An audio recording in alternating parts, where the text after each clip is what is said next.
Hi అండి, అందరూ ఎలా ఉన్నారు? Welcome back to my channel.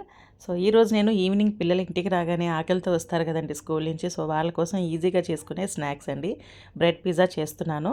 దీనికోసం నేను నార్మల్గా యూజ్ చేసుకునే మనం ఇంట్లో వైట్ బ్రెడ్ తీసుకున్నాను. నెక్స్ట్ దీనికి కావాల్సినవన్నీ చూపిస్తున్నాను. ఇక్కడ పిజ్జా ఆరిగానో తీసుకున్నాను, చిల్లీ ఫ్లేక్స్ తీసుకున్నాను. చిల్లీ ఫ్లేక్స్ వచ్చేసి నేను హోమ్ మేడ్ ఇంట్లోనే చేసుకుంటాను. అలాగే పిజ్జా సాస్ యూజ్ చేస్తున్నాను. చీజ్ అండి, మోజరెల్లా చీజ్ బాగుంటుంది పిజ్జా కోసం. ఇక్కడ వెజ్జెస్ వచ్చేసి నేను క్యాప్సికమ్ తీసుకున్నాను, sweet corn, tomato and onion తీసుకున్నాను.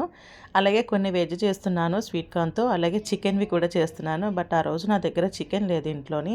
సో అందుకని నేను చికెన్ నగెట్స్ని ఫ్రై చేసేసి పీసెస్ కింద కట్ చేసి పెట్టుకున్నాను.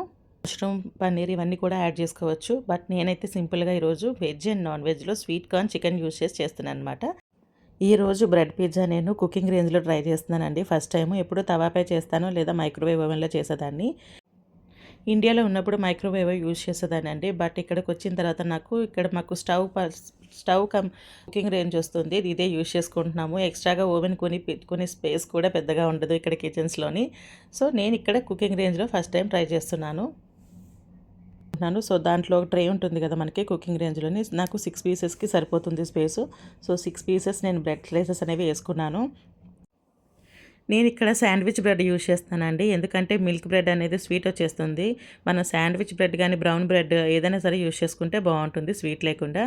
సో ఇక్కడ నేను 3 పీసెస్ వెజ్ చేస్తున్నాను, 3 పీసెస్ చికెన్ చేస్తున్నాను.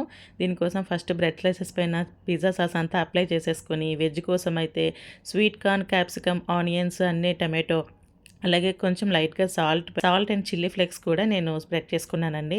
చికెన్ కోసం చెప్పాను కదా, చికెన్ నగెట్స్ యూజ్ చేశాను నేను. ఫైనల్గా మనం మొజరెల్లా చీజ్ ఎక్కువగా వేసుకుందాము, చాలా బాగుంటుంది. సో సెంటర్లోకి ఉండేలా వేసుకోవాలి. ఎడ్జ్లోకి వేసుకున్నామంటే అది కరిగి మనకి సైడ్కి పడిపోతూ ఉంటుంది.